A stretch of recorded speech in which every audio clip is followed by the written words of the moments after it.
We are back with the Guy Dawson Show at the World Center of Broadcast Media, WCOBM.com, here in fabulous Las Vegas, Nevada. Again, my name is Guy Dawson, and I am having a fantastic time interviewing two friends of mine. I've just been speaking with Brenda Scott. She's been telling us how to go out there and get some capital for our businesses so that we can really market more effectively and be able to operate as more viable businesses. You have to have some cash or equity of some type to be able to operate in business, and the money people are really important, and we'll get back to Brenda's got a lot of great strategies where she helps you once you get the capital to make sure that you spend it wisely.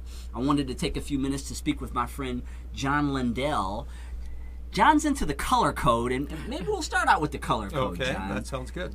What is your role in teaching people about the colors? Well, I help people to really understand their own personality, and we use it in different ways. We use it for individuals, for personal reasons, and also for training businesses. And as I tell people, if you are in business and you buy and sell only from yourself, then you probably don't need any of this stuff. But if you have customers, you have vendors, you have employees, you have partners, you're in the relationship business, so it really pays to understand your personality as well as theirs.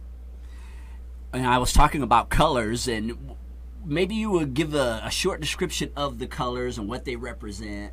Absolutely. So color code was originated by Dr. Taylor Hartman in California in the late 70s and early 80s.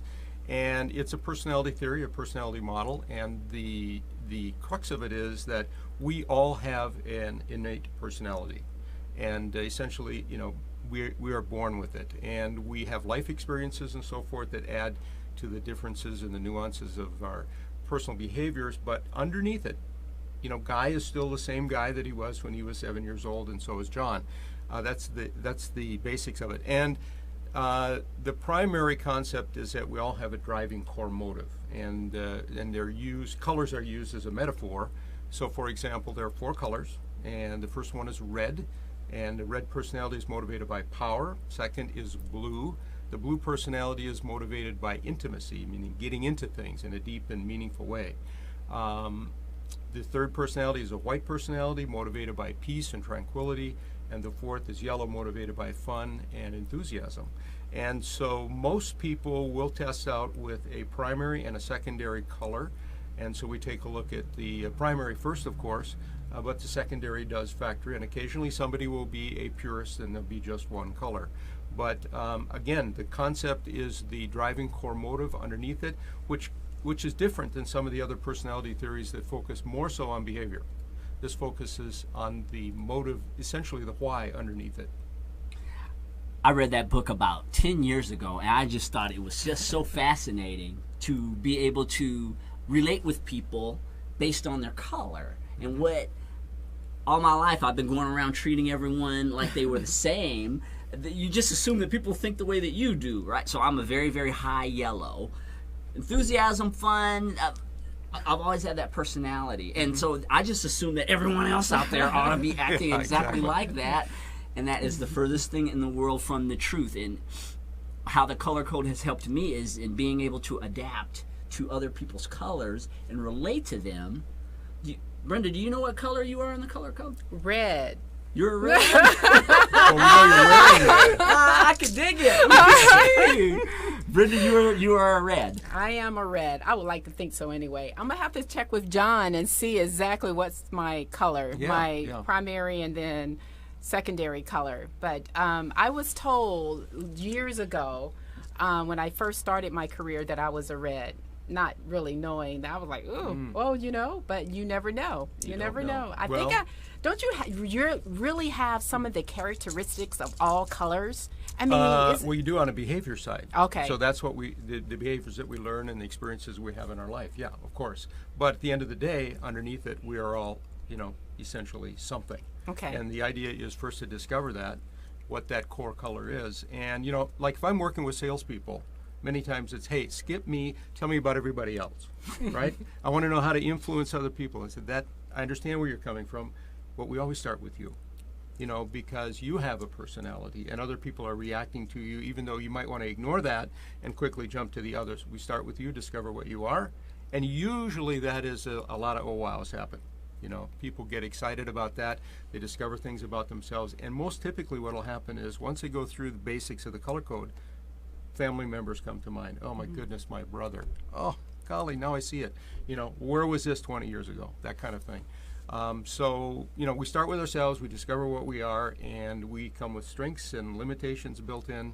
Of course, each color has needs and wants. So now as we get a little bit more sophisticated and we understand the colors, especially for salespeople, or as Daniel Pink would say, an author that I really like, movers, right? We move people. So that means not only people in the sales field per se, but also people in nonprofits and so forth that are trying to develop consensus and move people from one point of view to another. Literally, the concept is moving. Of course, you need to know what the personalities of those other people are all about in order to do a good job of that. So it's not only just salespeople and business people, it's all of us. And of course, in our families, needless to say, we're dealing with other personalities continually. Yeah, you start reacting to people in your family differently when you understand their color. I know it was that way with my son. My son is a white, and I am a yellow, and we are so opposite, but we get along really well. The expectations of a white are so much different. Completely different. In the way that they approach things. Everything with him is always very timely. And I remember when he was a little kid and I would say, okay, Devin, it's time to go clean your room at 3 o'clock in the afternoon. And I'd tell him that maybe at 2:20. And then it would be 2:58.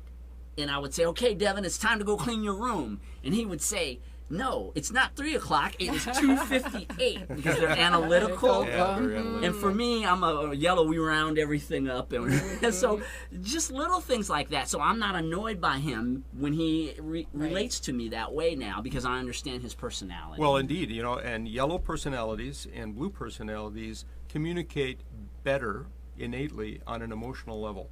Doesn't mean they're emotional people, it means that they understand and they communicate through the use of emotion.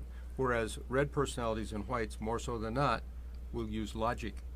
So, your son is a white, and he's kind of logic-oriented, and if you're yellow, then of course you're, emotionally based, and so sometimes you have to just calibrate and learn how to communicate with each other. But once you do, hey, so much better. Yeah. And you're a red, John. I'm a red. I'm surrounded by reds. Boy, but I'm a secondary red. I am a red. I'm a red-blue. Yeah. Yep. I get along with reds. You know what I like about reds? Get to the point. Let's get it done. Yeah, exactly. When I'm in my red and I'm with other reds, of course, I have to put my yellow to the side because my yellow annoys reds. But reds and yellows, generally speaking, get on pretty well together. Yeah, right. They do, So the reds get to the point and the yellows say, well, don't forget, let's have some fun and enthusiasm. And they appreciate each other. And you guys keep us on task because being a yellow, well, we have a tendency to get a little bit off task. Yeah, one and done. Yeah. But yeah, it's fascinating, and you have another aspect to what you're doing with this color code, and I think later on in the second half of the show we'll talk more about this book that you've written. Okay. As far as the color codes, how is it that you are able to help businesses and business people implementing these practices with the things that they're doing? Well, usually, like any consultant, you have an opportunity to work with a business when there's a reason for it, when there's a problem, when there's a pain point. And so the color code is good because we work with relationships. Basically, it's a relationship tool, and so we can use it in different ways. So it could be for customer service purposes. It could be there's conflict, right? You get down to it and people just aren't getting along. It's a great tool to use to help bridge the gap and redevelop those relationships. And we can use it specifically. So, for example, with salespeople, with certain production units and so forth, we come in when there's a block and there's a reason for it. And the color code, one of the nice benefits of the color code in business is it provides a language.